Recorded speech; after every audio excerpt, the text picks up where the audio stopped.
talk about chickens today. We're in the chicken coop and I'm going to do a little cleaning up first.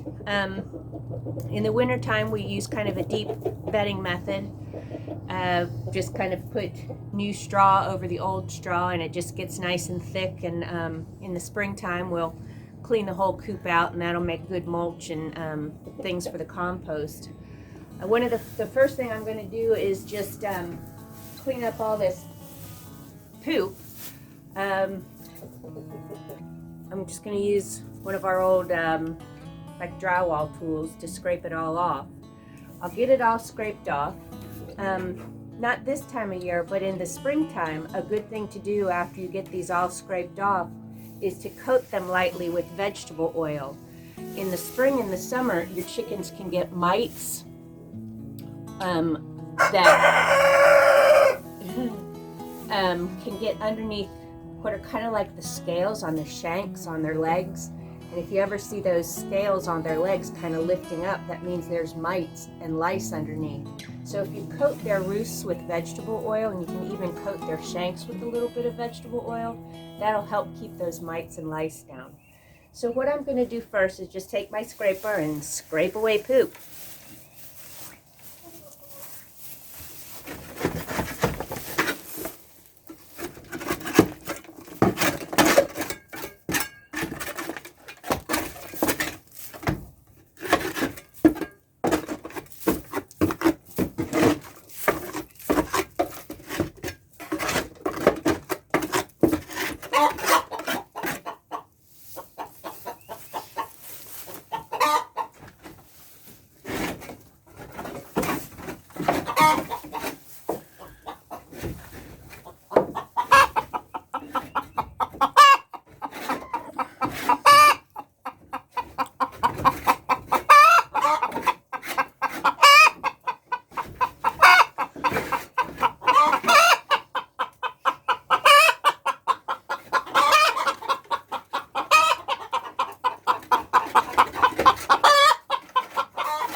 That's a little bit.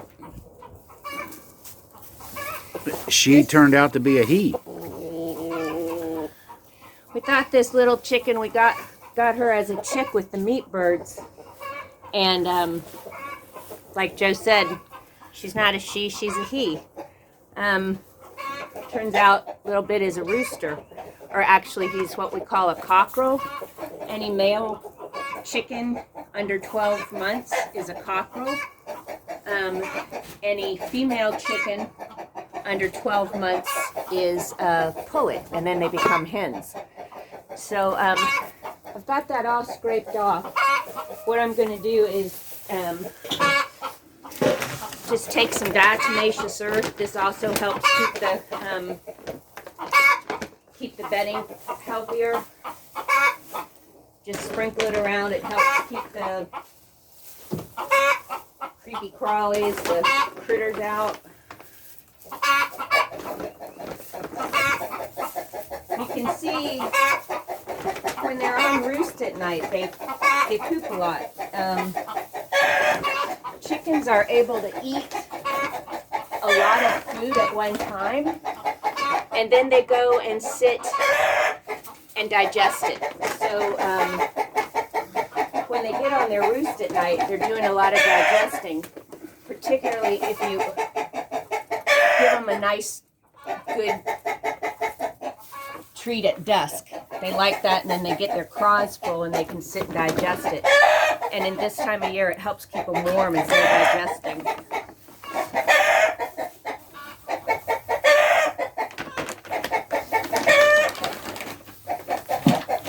So what I'm going to do now is just spray some loose straw around to keep building up that deep bedding we talked about. Usually I would clean out the nest boxes now, but they're occupied occupied, so I'm going to just leave him alone.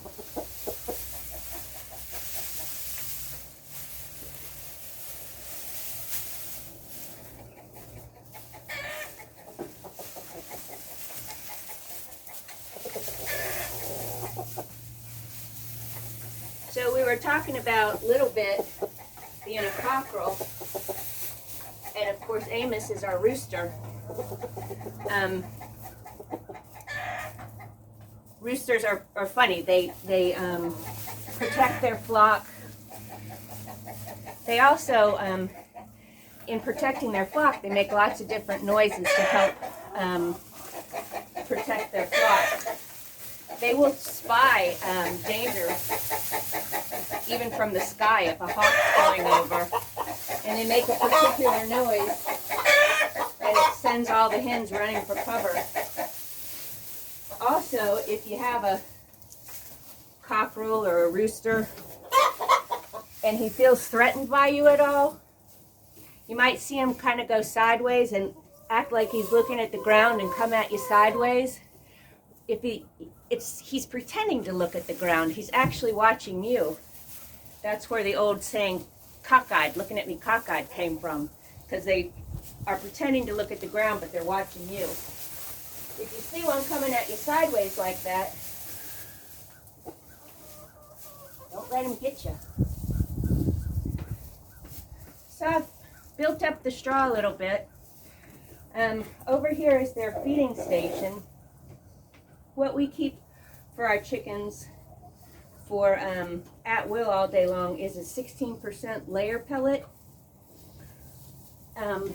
It's 16% protein, but all of our birds are free range. They go out during the day and get lots of supplements to their diet. If you keep your chickens in and they don't get to free range, the supplements are a little bit more important. What we have back here, we have a bin of grit. Your chickens need grit. They swallow it and it goes into their gizzards. They're like little pebbles. It's actually the kind you get at the Tractor Supply or the farm store is a granite grit. It goes down into their gizzard and acts like their teeth. It helps grind up the food. Here we have oyster shells. Oyster shells are a good source of calcium for your chickens. Of course, you know, the egg shell is calcium. This helps keep nice, firm egg shells. If chickens or hens have a lack of calcium, their egg shells will be thin and weak. In this one, we keep iodized salt. If chickens have a salt deficiency in their diet, they can become cannibalistic, which sounds really gross, but as chicks, if they're low in salt, they'll pick at each other's feathers because the feathers have the blood running through them, and they want to get that that salt. In here we have our poor little meat bird has just been completely abused by our big rooster, Amos, and it's kind of a demonstration of the cannibalism. He's just been picking at her head, so we've kept her over here to try and heal up. We cleaned her, it's kind of gross, but her head has an open wound. We cleaned with saline solution and iodine, and now she has a spray, an aerosol aluminum bandage on her head to help it heal. And we're keeping her by herself so she doesn't get picked on.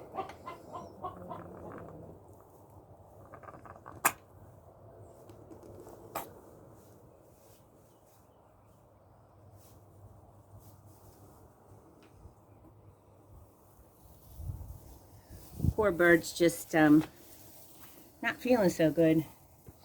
So the fourth bin there is for phosphorus. Phosphorus and calcium are interrelated. They help, one helps digest the other. I don't really keep phosphorus for our birds. Our birds, like I said, are free range, and they get plenty of phosphorus from the hard shells of beetles or other insects. The hard-shelled insects give them phosphorus.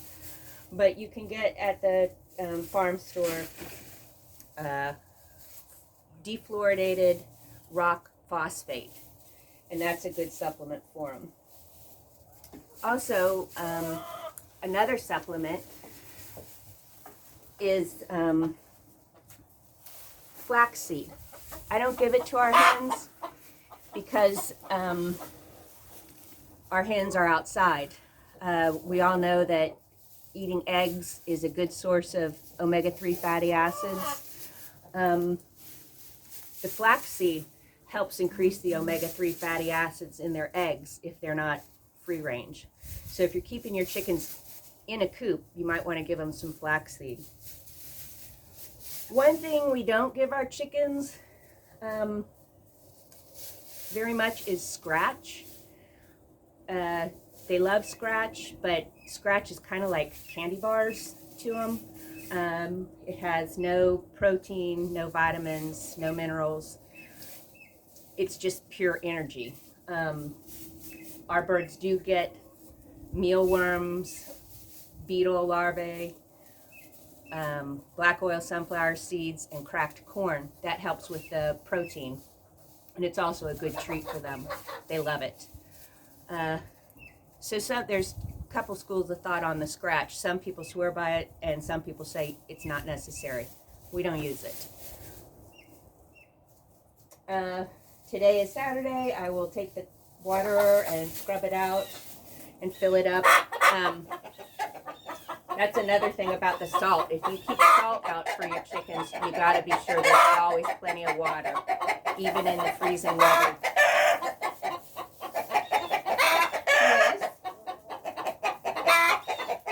You have to make sure they have a source of fresh water. Well, they have stuff to say, but that's all I really have to talk to you about today. Just wanted to give you a little bit of tidbits on taking care of chickens. We love our chickens. They're just so much fun to watch. They each have their own personality. Love getting the fresh eggs. So do a lot of our friends and family, because we can't eat all the eggs that these hens are still giving us in February, 10 to 13 eggs a day. So they're enjoying it. Thanks for stopping by Dusty Hill Farm. And remember, if you're new at this, you can do this. All it really takes is a heart and the desire to learn a little bit, and you can do this. Thanks for stopping by.